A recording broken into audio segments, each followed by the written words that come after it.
स्वयंभो भो शम्भो शिव शम्भो स्वयंभो भो शम्भो शिव शम्भो स्वयंभो भो शम्भो शिव शम्भो स्वयंभो भो शम्भो शिव शम्भो स्वयंभो भो शम्भो शिव शम्भो स्वयंभो भो शम्भो शिव शम्भो स्वयंभो भो शम्भो शिव शम्भो स्वयंभो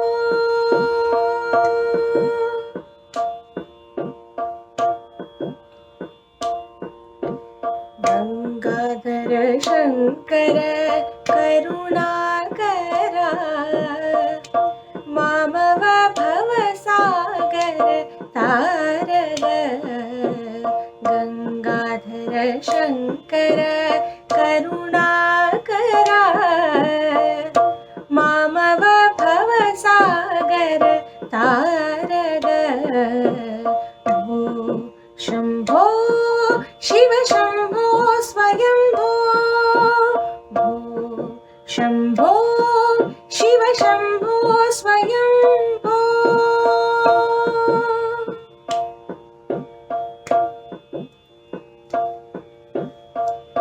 निर्गुण परब्रह्म स्वरूप गम गम भूता प्रपंच रहित निर्गुण परब्रह्म स्वरूप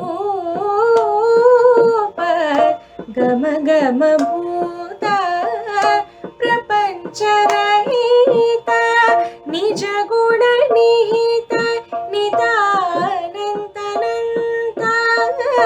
निज गुण निहित निदानंत आनंद अतिशय अक्षय लिंग आनंद अतिशय अक्षय लिंग भो शम्भो शिव शम्भो स्वयंभो भो शम्भो शिव शम्भो स्वयंभो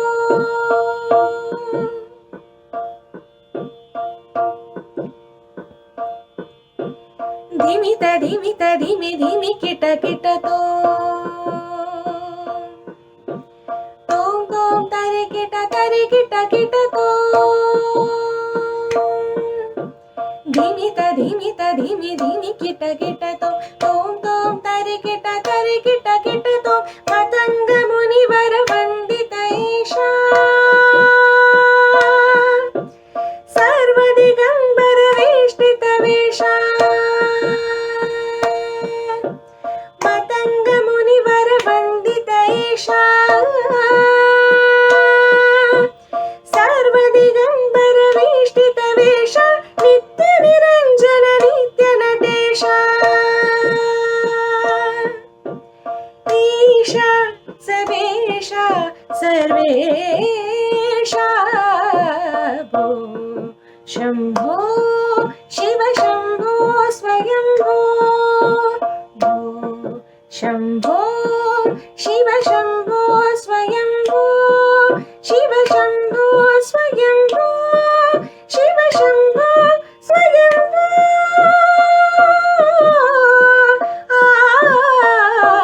आ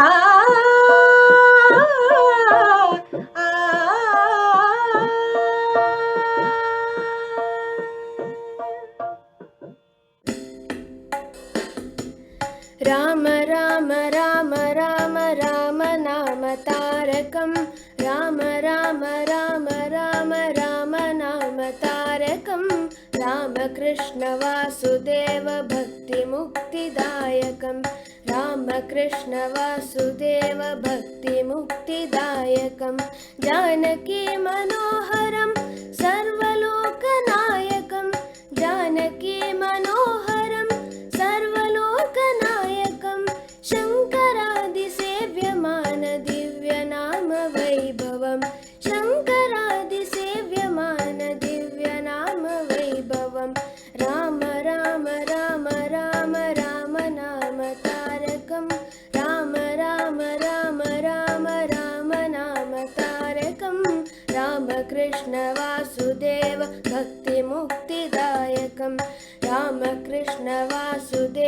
भक्तिमुक्तिदायकं जानकी मनोहरं सर्वलोकनायकं जानकी मनोहरं सर्वलोकनायकं शङ्करादिसेव्यमान दिव्यनाम वैभवं शङ्करादिसेव्यमान दिव्यनाम वैभवं राम राम राम राम राम नाम तारकं राम राम राम राम राम नाम तारकं रामकृष्ण वासुदेव भक्तिमुक्तिदायकं रामकृष्ण वासुदेव भक्तिमुक्तिदायकं रामकृष्ण वासुदेव भक्तिमुक्तिदायकं रामकृष्ण वासुदेव भक्तिमुक्तिदायकम्। ओम श्री गणेशाय नमः। ओम श्री सरस्वत्यै नमः। ओम श्री गुरुभ्यो नमः। सदाशिवसमारम्भां शङ्कराचार्यमध्यमाम् अस्मदाचार्यपर्यन्तां वन्दे गुरुपरम्पराम्। समस्तजनकल्याणे निरतं करुणामयं नमामि चिन्मयं देवं सद्गुरुं ब्रह्मविद्वरम्। नीलाम्बुजश्यामलकोमलाङ्गं सीतासमारोपितवामभागं पाणौ महासायकचारुचापं नमामि रामं रघुवंशनाथम्। अतुलितबलधामं हेमशैलावदेहं धनुजवनकृशानुं ज्ञानिनामग्रगण्यं सकलगुणनिधानं वानराणामधीशं रघुपतिप्रियभक्तं वातजातं नमामि। विभीषण गीता के प्रसंग में हम लोग देख रहे हैं कि भगवान श्री राम विभीषण जी को एक धर्म रथ बता रहे हैं जिसके द्वारा हम अपने जीवन में विजय प्राप्त कर सकते हैं, जिसके द्वारा हम जीवन में ये जो संसार रूपी शत्रु है इसका सामना कर सकते हैं। हम लोगों ने देखा कि इस रथ के पहिए क्या है, ध्वज क्या है, पताका क्या है, घोड़े, लगाम। उसके पश्चात भगवान बताते हैं एक सारथी भी है। सारथी वो होता है जो लगाम के द्वारा घोड़ों को नियंत्रित करता है और फिर घोड़े के नियंत्रण से रथ का नियंत्रण होता है। रथ की दिशा, रथ का वेग। तो बहुत बड़ी जिम्मेदारी सारथी की है। रथ किस दिशा में जाए और सफलतापूर्वक अपने गंतव्य तक पहुंचे, इसके लिए सारी जिम्मेदारी सारथी की है। अपने जीवन में भी यहाँ भगवान कहते हैं एक सारथी है और उसका यहाँ नाम लिखा ईश भजन सारथी सुजाना। आइए उस चौपाई को हम पढ़ते हैं, फिर देखते हैं। ईश भजनु सारथि सुजाना विरति चर्म संतोष कृपानाम दान परसु बुद्धि शक्ति प्रचंडा वर विज्ञान कठिन को दंडा। कल हमने इस पर थोड़ी सी चर्चा की थी। भगवत भजन ही क्या है, तो बोले सारथी है। अपने अंतरंग में यदि हम देखें तो एक तो सारथी या एक तो जो कंट्रोलर है, प्रेरक है, वो है बुद्धि। लेकिन जो लोग अंतर्मुखी होते हैं, साधन भजन करते हैं, वो देखते हैं कि केवल बुद्धि ही नहीं है, बल्कि बुद्धि के पीछे एक अंतर्यामी भी बैठा हुआ है। गीता में स्वयं भगवान कहते हैं कि सुहृदम सर्वभूतानाम, मैं सबके भीतर एक अच्छा मित्र बन के बैठा हुआ हूं। भागवत जी में एक कथा आती है पुरंजन की, तो उस कथा में भी भगवान का नाम है सखा, अविज्ञात सखा। अपने भीतर एक ऐसा मित्र बैठा है जो हमको ज्ञात नहीं है। दुर्भाग्य है, अनफॉर्चुनेटली हम उसको जानते नहीं है, जबकि है वो बिल्कुल बढ़िया मित्र।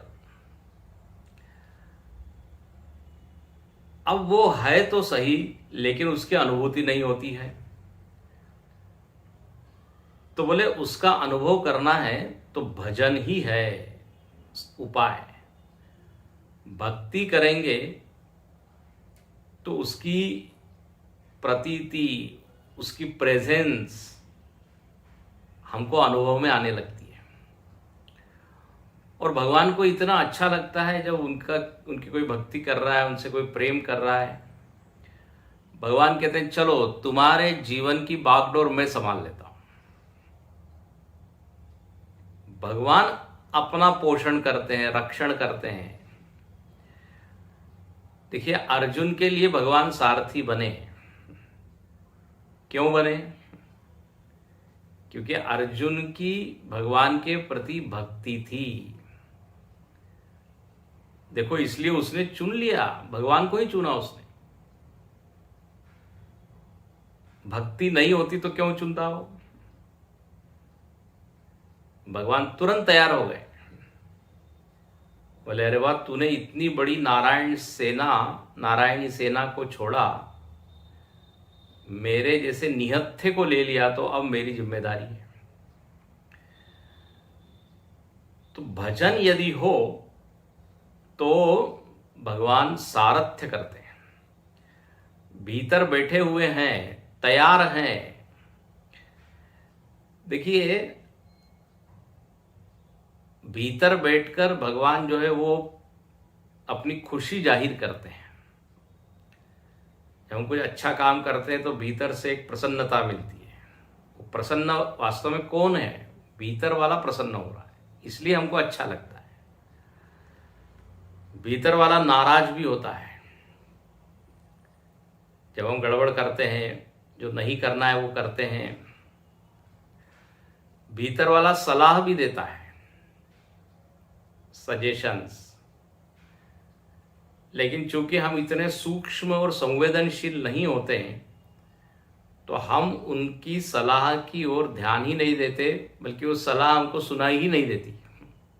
जो व्यक्ति बहुत स्थूल होता है उसको वो सलाह भी सुनाई नहीं देगी। फिर वही अंतर्यामी रोकता है, टोकता है, कभी क्षमा करता है,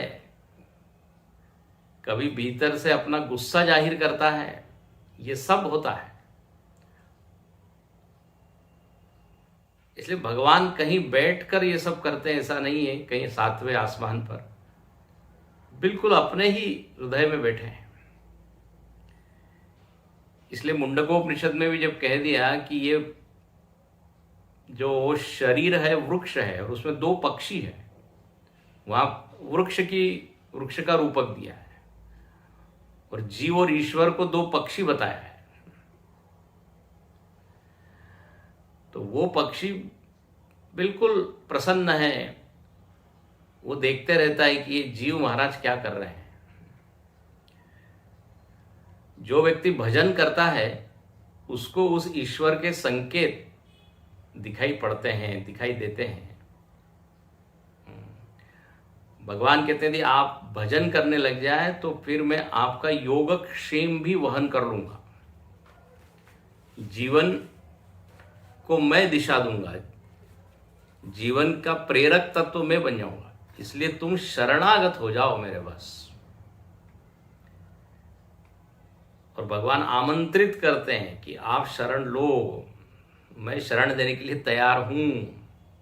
सर्वधर्मान परित्यज्य मामेकम शरणम व्रज। लेकिन चूंकि हमारा अपनी बुद्धि पर ज्यादा विश्वास, बुद्धि पर भरोसा ज्यादा, तो शरणागति इतनी आसानी से हो नहीं पाती। हमारा अभिमान, कर्तृत्व अभिमान ही इस शरणागति में बाधा बनता है।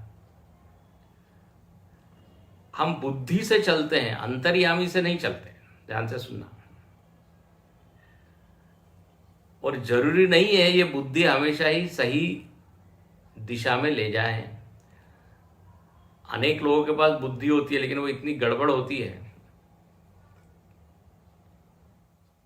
लेकिन अंतर्यामी की प्रेरणा से यदि हम चले, देखिए बुद्धि को समर्पित हो जाना चाहिए अंतर्यामी को। काम बुद्धि से ही करना है लेकिन उसकी छत्र छाया में रहकर करें।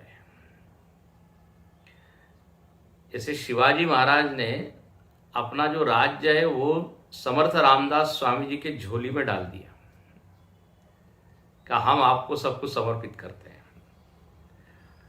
समर्थ रामदास स्वामी कहने लगे वाह बहुत अच्छा किया, अब मेरी ओर से तुम राज्य करो। देखो कितना अच्छा है, राज्य तुमको ही करना है, मेरी ओर से करो। मतलब क्या, मेरा अनुग्रह तुम्हारे ऊपर है, मेरी कृपा तुम पर है, मेरा दिशा निर्देशन तुमको है, उसके अनुसार करो तो हित होगा, तुम्हारा लाभ होगा। इसलिए हमारे यहाँ पहले दरबार में एक कोई गुरु हुआ करते थे। वशिष्ठ जी है, विश्वामित्र जी है, तो ये वो परमात्मा के ही प्रतीक है, वही सारथी है। तो इसलिए बुद्धि और अंतर्यामी, बुद्धि से ही हमको काम तो करना पड़ेगा लेकिन थोड़ा अंतर्यामी का रुख देख लें, उसका मूड देख लें कि क्या ये खुश है क्या, या ये जो मैंने निर्णय लिया है भीतर से कैसा लग रहा है। और थोड़ा ही सतर्क और सावधान रहें तो ये दिखाई देता है। बुद्धि का विरोध करता हुआ दिखाई देता है अंतर्यामी, और बुद्धि का सपोर्ट करता हुआ भी दिखाई देता है।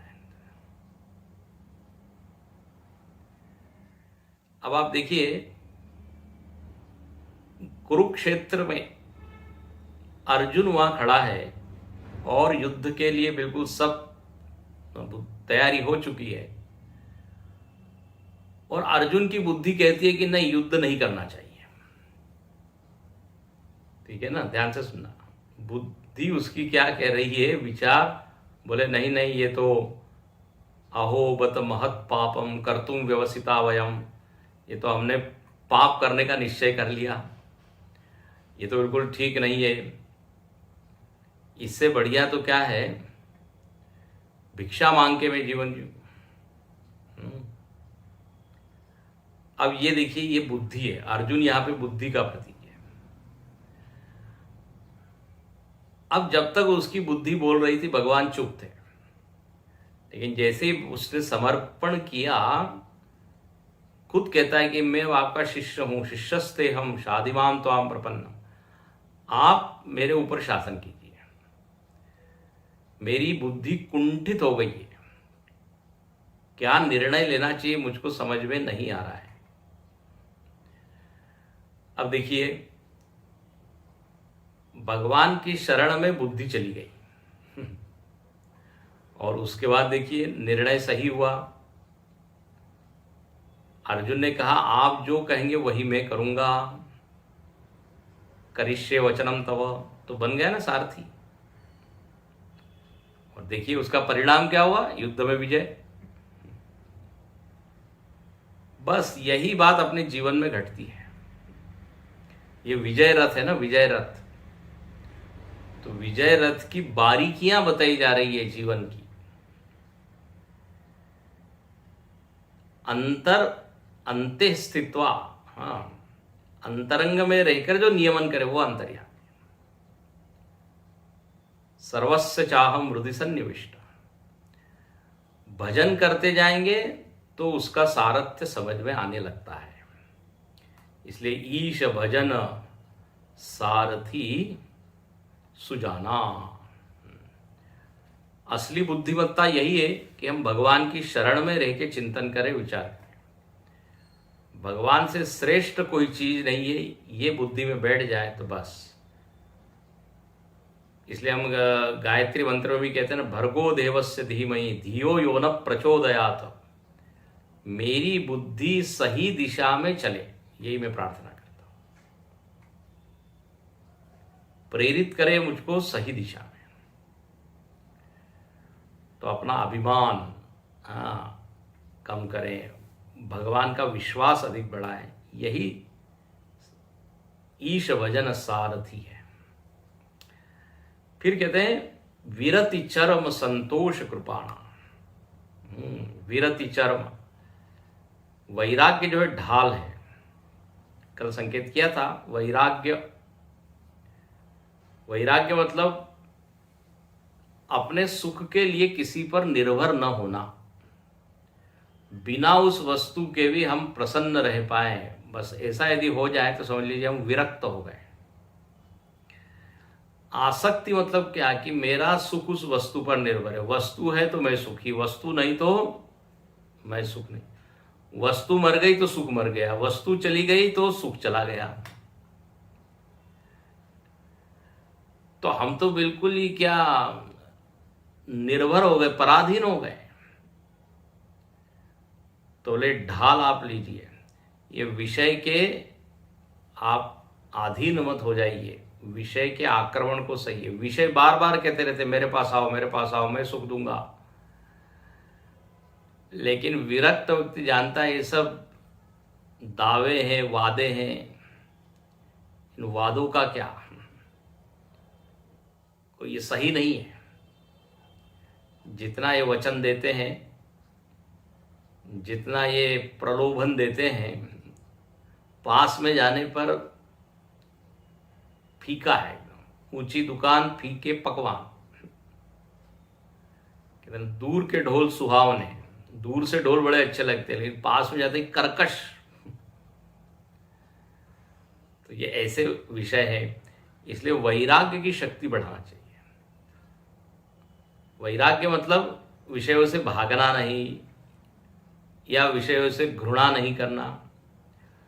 विषय से भाग रहे तो हम पलायनवादी हो गए, तो कायर हो गए।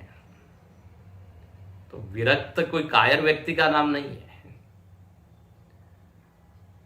देखिए, विरति का बढ़िया अर्थ यह है भगवान में रति। बहुत सुंदर। भगवान में यदि रति हो, भगवान में रमने लगे तो अपने आप हम विषय से विरत हो जाते हैं। वैराग्य किसी सन्नाटे का नाम नहीं है, सूखे का नाम नहीं है, शून्य का नाम नहीं है। वैराग्य मतलब भगवान में रस लेना, बस। भगवत भजन में, भगवत कीर्तन में, भगवत श्रवण में, सेवा में, जप में, बस उसमें यदि हम रम जाते हैं तो विषय का ख्याल ही नहीं रहता। ये विषय में जो खींचने की सामर्थ्य है, ये हमारी कमजोरी के कारण है। यदि हमको कोई बेहतर सोर्स मिल जाए आनंद का, तो ये विषय चिल्लाते रहेंगे हमारे पास आओ, हमारे पास आओ। आप उधर जाओगे ही नहीं। बोले आपसे बेहतर हमको चीज मिल गई। तो ये है वैराग्य, जहां विषय से न ज्यादा राग है न द्वेष है। बोले आप अपने रहिए। विरक्त व्यक्ति ज्यादा से ज्यादा उस विषय का उपयोग कर लेता है, लेकिन उपभोग में उसको ज्यादा मजा नहीं आता। अब भाई भोजन है तो भोजन का तो उपयोग तो करना पड़ेगा, क्योंकि शरीर को चलाना है। लेकिन भोजन में ही पूरी बुद्धि लगा रहा है, वो पूरा एनर्जी लगा रहा है, ये तो आसक्ति हो गई। वस्त्र चाहिए शरीर ढकने के लिए ठीक है, लेकिन एक वस्त्र का पूरा भंडार ही घर लेके आ गया और इतने पैसे उस पर खर्च कर दिए, और वो वस्त्र पहना कितना, साल में एक बार। तो मूर्खता है। इसलिए कितना उपयोग है और कितना उपभोग है, इस पे जरा ध्यान देना चाहिए। तो विरक्त व्यक्ति विषयों के बीच में ही रहता है कि कोई वो एकांत में कहीं भाग नहीं जाता, लेकिन ढाल की तरह वो वैराग्य का उपयोग करता है, विषयों को अपने ऊपर हावी नहीं होने देता।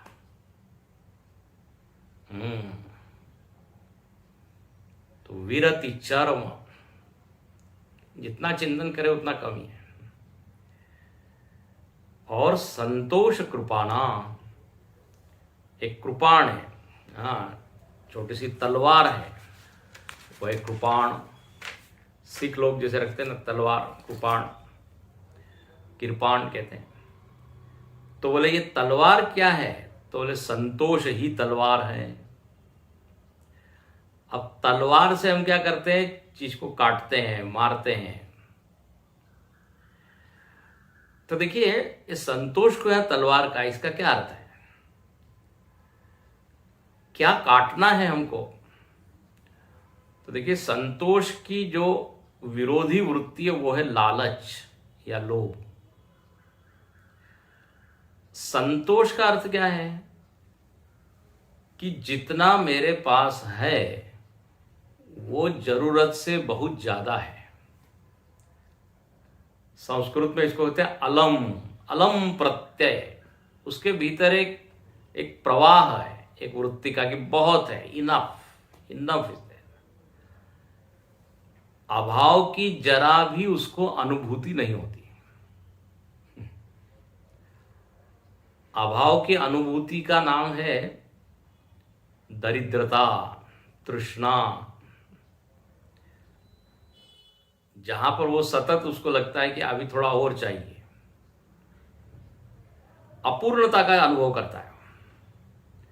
लेकिन जो संतोषी व्यक्ति है वो पूर्णता का अनुभव करता है।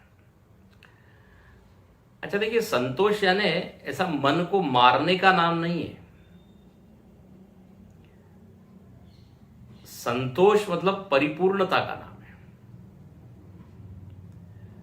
शंकराचार्य जी ने दरिद्र उसी को कहा है कि जिसके भीतर बहुत तृष्णाएं हैं, बहुत इच्छाएं हैं, उसको दरिद्र कहा है।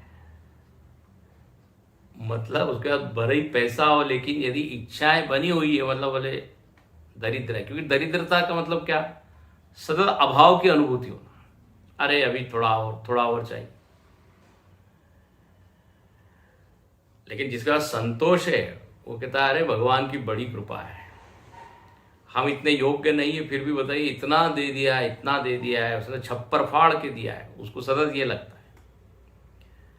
अच्छा इसमें एक बात समझने की है, ये जो संतोष नाम की जो चीज है ये वस्तु से कभी नहीं आ सकती।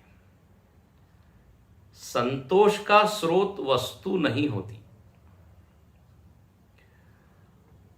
वस्तु तो ऐसी है कितनी भी मिल जाए, आवश्यक नहीं है कि मन भर जाए। ये माया महाठगनी, वो तो कहते हैं अभी थोड़ा और। हमारे स्वामी जी उदाहरण दे रहे थे, बोले लोग कल्पना करते हैं कि बस मुझको ज्यादा कुछ नहीं चाहिए, 5 लाख की एफडी हम कर लेंगे रिटायर होते समय, छोटा सा एक वाहन होगा, छोटा सा एक घर होगा, और बस फिर क्या करेंगे, साधना करेंगे। स्वामी जी कह रहे थे, बोले ऐसा लगता है ऐसे जितने रिटायर लोग हैं वो सब के सब साधना ही करते हैं, सब साधक हो गए। सोचते ऐसा ही है कि बस थोड़ा हो जाए, उसके बाद तो 8 घंटे फिर हम ध्यान करेंगे। अरे पूरा जीवन फिर बस साधन में। तो पहले 5 लाख का सोचते हैं, लेकिन भाई जैसे जैसे आगे बढ़ते हैं जीवन में, स्टेटस उनका बढ़ते जाता है, रिश्तेदारी में अच्छे अच्छे लोग जुड़ते हैं, समाज में अच्छे मित्र उनके बनने लगते हैं। तो रिटायर आते आते लगता है नहीं नहीं 5 लाख से नहीं बात बनेगी, क्योंकि अब कार भी ले ली है तो उसको भी मेंटेन करना है। तो 10 लाख कम से कम चाहिए। बढ़ गया ना, देखिए पहले 5 लाख में संतुष्ट हो रहा था, लेकिन वही व्यक्ति कहता है नहीं नहीं 10 के बिना नहीं होगा, इतना मेंटेन करना है, घर मेंटेन करना है। यही है असंतोष या लोभ। थोड़ा और यदि आगे बढ़ता है तो कहता है नहीं नहीं इससे भी बात नहीं बनेगी, थोड़ा और चाहिए। संतोष आता ही नहीं है। तो वस्तु से, पैसे से आ नहीं सकता। इसलिए ये बिल्कुल सब्जेक्टिव चीज है, आप कहां ब्रेक लगाते हैं उसके ऊपर है। ये मन से जुड़ी हुई चीज है संतोष। और लिखा है कि जब आवे संतोष धन सब धन धूरी समान। गोधन, गाय को धन कहा है, हाथी को धन कहा है, घोड़े को धन कहा है, गोधन, गजधन, बाजधन और रतन धन खान। रत्नों की खान भी मिल जाए, बोले जब आए संतोष धन सब धन धूरी समान। यदि हम सब्जेक्टिवली अपने भीतर सोचे कि बस इतने में मैं समाधान हूं, समाधान है, मुझको संतोष है, तो बाकी धन की कोई कीमत नहीं। ये मानसिक चीज है। नहीं तो जमीन जायदाद सब है, लेकिन फिर भी अभी लालच बनाई हुआ है। वो एक ब्रह्मा जी का एक किस्सा है ना, ब्रह्मा जी ने मनुष्य को कहा कि आपको जितना चाहिए, जो चाहिए आप मांग लीजिए, हम आपको देते हैं। तो सब मनुष्य लोग, सभी लोग, प्राणी लोग पात्र लेके आए। पात्र में ब्रह्मा जी डाल रहे हैं। मनुष्य भी एक पात्र लेके आया, उसमें ब्रह्मा जी ने बहुत सारी वस्तु डाली। चलो तुमको ये मिल जाए, ये मिल जाए, ये ले लो। लेकिन आश्चर्य ये हुआ कि वो पात्र कभी भरता ही नहीं, और उस मनुष्य ने उस पात्र को वस्त्र से ढक के रखा था। ब्रह्मा जी ने कहा हटाओ ये वस्त्र, क्या है, भर ही नहीं रहा है, कौन सा पात्र लेके आए। तो देखा वो मस्तिष्क था, वो खोपड़ी थी मनुष्य की। प्रतीक अर्थ है, खोपड़ी में कितना ही भर जाए लोभ खत्म होता नहीं। जब तक हम भक्ति न करें और विचार न करें तब तक ये संतोष आता नहीं। देखो यहां पर लिखा है कि संतोष तलवार है। इसका अभिप्राय यही है कि ये जो जितने आकर्षण है विषय के वो हम काटें। आकर्षण जितने कटते चले जाएंगे उतना मन तृप्त रहेगा। नहीं तो आकर्षण तो क्या है, इतने जगत में आकर्षण है कि सबके पीछे भागते रहेंगे तो पूरा जीवन जो है वो कम पड़ेगा। और ये भी भोग ले, ये भी पा ले, ये भी देख ले। लोगों के जीवन को देख के हम विचार करें कि अरे इतना उनको मिला है, लेकिन देखिए कई चीजें ऐसी होती है देख के ही समझनी चाहिए। अब विषधर सर्प जब तक काटेगा नहीं तब तक हम उसको विषधर मानेंगे नहीं। ये तो मूर्खता है कि नहीं। सिकंदर की कहानी सबको मालूम है। बोले इतना सब मिल गया, लेकिन उसने कहा कि ये धन से कुछ तृप्ति होने वाली नहीं है। न वित्तेन तर्पणीयो मनुष्य, कठोपनिषद में भी आया। इसलिए कहते हैं संतोष। और इस संतोष रूपी तलवार से प्रलोभन, आकर्षण, इन सबको हम काटते चले जाएं। संतोष मतलब आलस्य का नाम नहीं है, ये भी याद रखिए। आलस से मतलब तो क्या, अकर्मण्य, वो करना ही नहीं चाहता। लेकिन संतोषी व्यक्ति तृप्त है, तृप्ति के कारण वो कुछ नहीं कर रहा है, आलस के कारण नहीं। तो विरति चरम संतोष कृपाना हो गया। उसके बाद कहते हैं दान परसु बुद्धि शक्ति प्रचंडा। अब अगला जो एक घटक है इस विजय रथ का, वो है क्या, परशु। परशु है, परशु परशुराम जी के पास है ना, तो बोले दान ही परशु है, दान परशु, दान को कहा है परशु। अब परशु से भी क्या हम आघात करते हैं, काटते हैं, तो दान देके हम क्या करें, अपने अभिमान को काट दें। दान देके ये हम स्वीकार करें कि देखो हमको जो मिला है वो केवल हमारी मेहनत से नहीं मिला है, बहुत लोगों की कृपा के कारण मिला है, इसलिए हमको देना चाहिए। तो कृतघ्न जो हम हो जाते हैं, कृतघ्नता को काटिए, किससे, दान से, कृतज्ञ होइए। जिन जिन लोगों ने दिया है उनको हम दें। दान की तो इतनी महिमा है, कहते हैं ना, शंकराचार्य जी ने अपने इसमें भजगोविंद में भी लिखा, उन्होंने एक श्लोक लिखा, गेयम गीता नाम सहस्रम देयम श्रीपति रूपमजस्रम दे नेयम सज्जन संगे चित्तम देयम दीन जनाय च वित्तम भज गोविंदम गोविंदम भज मूढ़मते। कहते हैं गेयम देयम नेयम, गाना चाहिए, बोले क्या, विष्णु सहस्रनाम और भगवत गीता, उसका गान करना चाहिए। ध्येयम, ध्यान करने योग्य क्या है, तो बोले श्रीपति रूपम अजस्रम, निरंतर भगवान का ध्यान करना, भगवान विष्णु का या जो भी आपका भगवान इष्ट है। और नेयम, ले जाना चाहिए क्या, चित्त को, कहाँ, सज्जन संगे, सज्जन के संग में। और अंत में कहते हैं देयम, देयम मतलब देना चाहिए क्या, दीन जनाय च वित्तम, वित्त, पैसा देना चाहिए। दान की महिमा बोल रहे हैं। देखिए हमको इतना मिला है, इतना मिला है, तो हमारा भी एक कर्तव्य है कि कुछ देना चाहिए। वो एक बैंक है ना, उसका नाम है देना बैंक। गुरुदेव के एक शिष्य थे, वो देना बैंक में काम करते। बोले अरे तुम तो जिस बैंक में काम करते हो उसका नाम ही है देना बैंक, तो देते रहो देते रहो। पानी बाढ़े नाव में, घर में बाढ़े दाम, दोनों हाथ उलीचिए यही सयानो काम।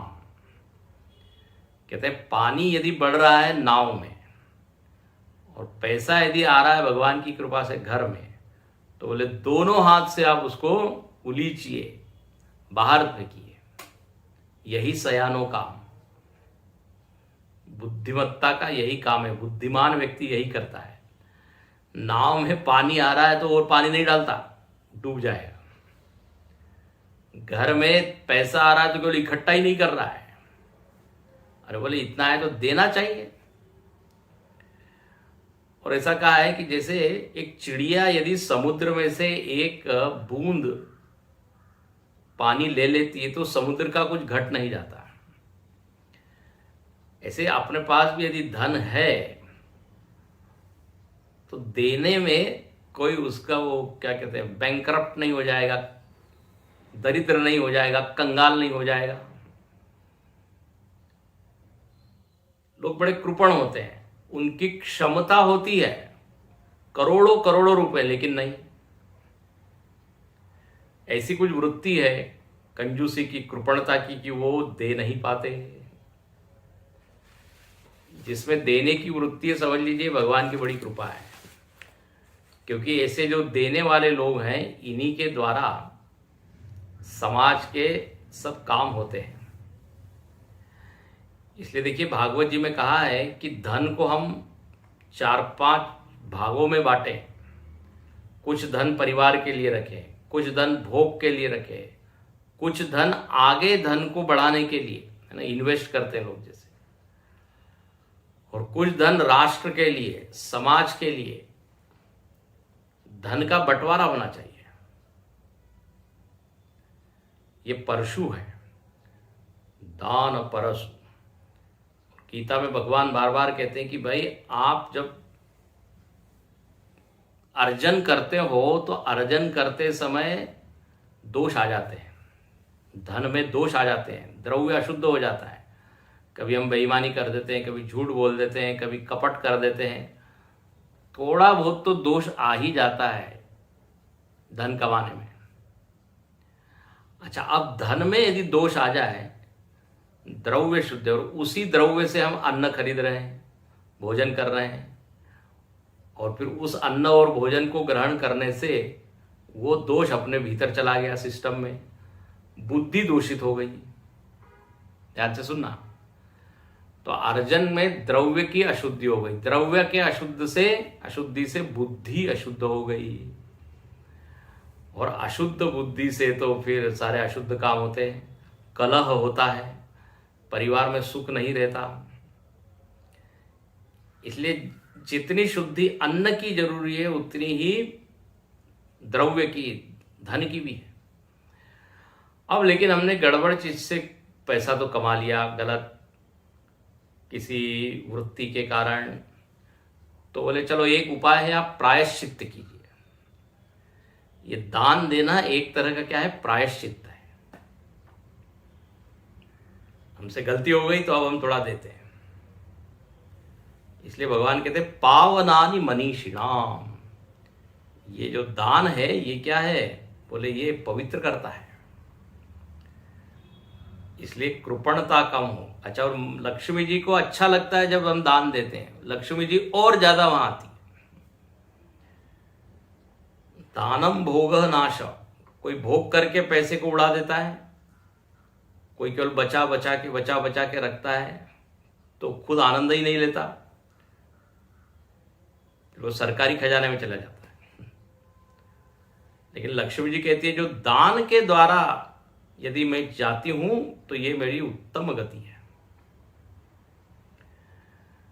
नहीं तो कृपणता के कारण क्या, जितना हमको देना चाहिए उतना नहीं देते।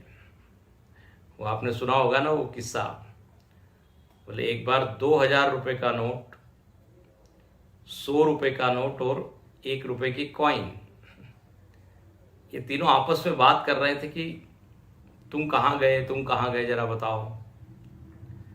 तो 2000 के नोट ने कहा मैं तो एक होटल से दूसरे होटल, 5 स्टार होटल में गया, मॉल में गया। वो 100 रुपए से पूछा तुम कहाँ गए, तो बोले एक सब्जी मार्केट से दूसरे सब्जी मार्केट। और ज्यादा से ज्यादा क्या, ये धान्य की जो दुकान होती है उधर गया जहां गेहूं चावल सब मिलते हैं। 1 रुपए के कॉइन से पूछा तुम कहाँ गए, तो उसने कहा एक मंदिर से दूसरे मंदिर, एक आश्रम से दूसरे आश्रम। तो ये जरा कटाक्ष है ना, कटाक्ष व्यंग है। देने की बात आती है तो बिल्कुल मिनिमम डिनोमिनेशन वाला लोग देते हैं। अच्छा, जब इधर उधर घूमने की बात आती है, भोग इत्यादि की बात आती है, तो बिल्कुल पैसे की ओर ध्यान ही नहीं देते, जितना होता है तुरंत फटाफट, ज्यादा कुछ सोचते नहीं। लेकिन जहां पर अध्यात्म और धर्म और इसमें देने की बात आती है तो एक तो 10 प्रश्न पूछेंगे। हालांकि सभी लोग ऐसे नहीं है, समाज में दानवीर लोग आज भी है। तो ये एक बिल्कुल सिंपल सरलतम एक ये साधना है। वैसे तो बड़ी बड़ी साधना है, लेकिन कुछ नहीं कर सके तो कम से कम दान तो कर दे। तो दान परशु है। और उसके बाद कहते हैं जो युद्ध में व्यक्ति जाता है तो शक्ति को लेके जाता है। रथ के ऊपर आरूढ़ है, परशु भी है, तलवार भी है। बोले एक है शक्ति। शक्ति को यहां क्या लिखा है? बुद्धि। बुद्धि शक्ति प्रचंडा। इस शक्ति का ही ट्रांसलेशन अंग्रेजी में कर दिया मिसाइल। जैसे कोई शस्त्र है, अस्त्र है। अपने पास एक जो बहुत बढ़िया अस्त्र दिया हुआ है वह है बुद्धि। बुद्धि शक्ति प्रचंडा। शक्ति शक्ति। देखिए, शक्ति का जहां आघात होता है जिस वस्तु पर, वो वस्तु टूट फूट जाती है, बिखर जाती है, ब्रेक्स इनटू पीसेस। अब यहां बुद्धि को कैसे क्या शक्ति कहा है? तो उसमें क्या ये गुण लगता है क्या जो शक्ति का है? बोले हाँ। जिस चीज पर आप बुद्धि लगाएंगे, ध्यान से सुनना, वो वस्तु की बारीकियां आपको सब समझ में आ जाएगी। मानो कि आपने उस वस्तु को तोड़ दिया। जिस वस्तु पर आप अपनी बुद्धि लगाएंगे, जिस विषय में, वो विषय की बारीकियां हमको समझ में आने लगती है कि नहीं? अब जैसे मेडिकल साइंस ने शरीर के ऊपर अपनी पूरी बुद्धि लगाई, तो शरीर के एक एक अंग प्रत्यंग, अवयव, कोशिका, सेल्स वगैरह सबको देखा। तो शरीर को तोड़ दिया कि नहीं उन्होंने? बोले ये है आंख, ये है कान, फिर आंख में रेटिना है, कान के पीछे पर्दा है, फिर ये दांत है, दांत में ये विजडम ट्रूथ है, हाँ, फिर जीव है, फिर टॉन्सिल्स है। मतलब हर चीज में बारीक बारीक बारीक। ब्रेन है तो ब्रेन में वो सेल्स हैं, तो इस कोशिका का ये प्रभाव होता है। जहां उन्होंने पूरा ध्यान दिया, सारी चीज समझ में आ जाती है। ये बस ऐसा ही है जैसे किसी शक्ति के लगते ही वस्तु टूट जाती है। टूटना एक नकारात्मक शब्द है, लेकिन यहां टूटने का अर्थ क्या है? बारीकी से सारी चीज को जान लेना। जिस भी विषय में बुद्धि लगाई, जहां आपने कॉन्सेंट्रेट किया नहीं कि आपको वो पूरा विषय क्या हो जाता है? ज्ञात हो जाता है। तो इसलिए ये बड़ी भारी शक्ति दी हुई है, बुद्धि शक्ति प्रचंडा। प्रचंड, प्रचंड शक्ति।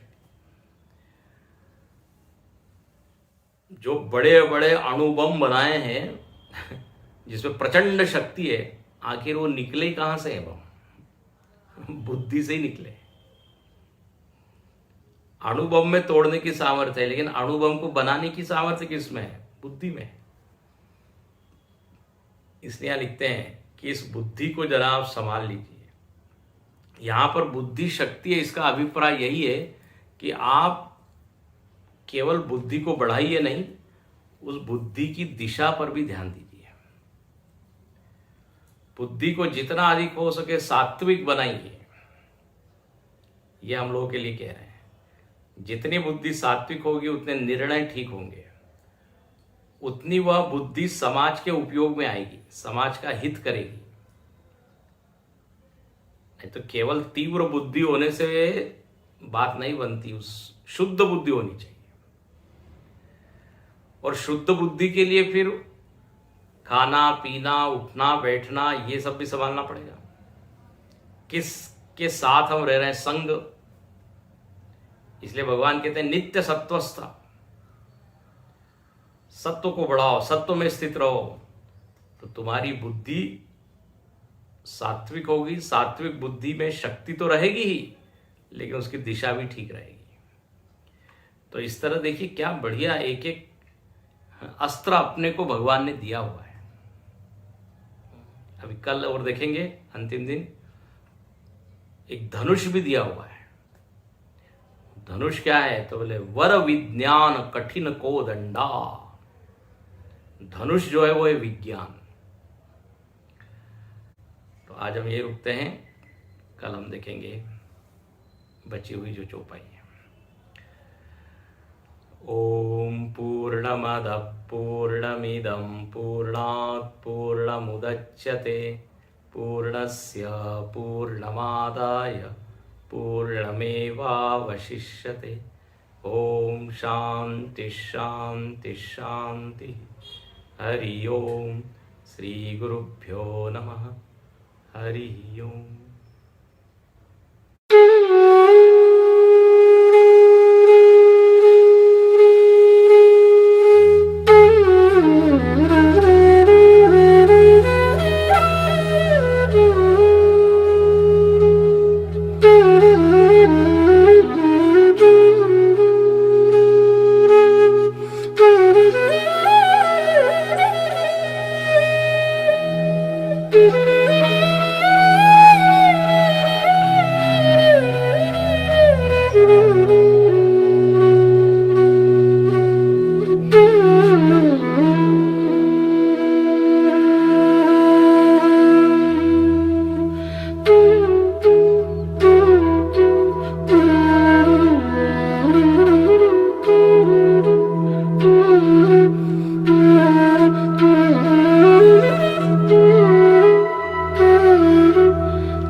Thank you.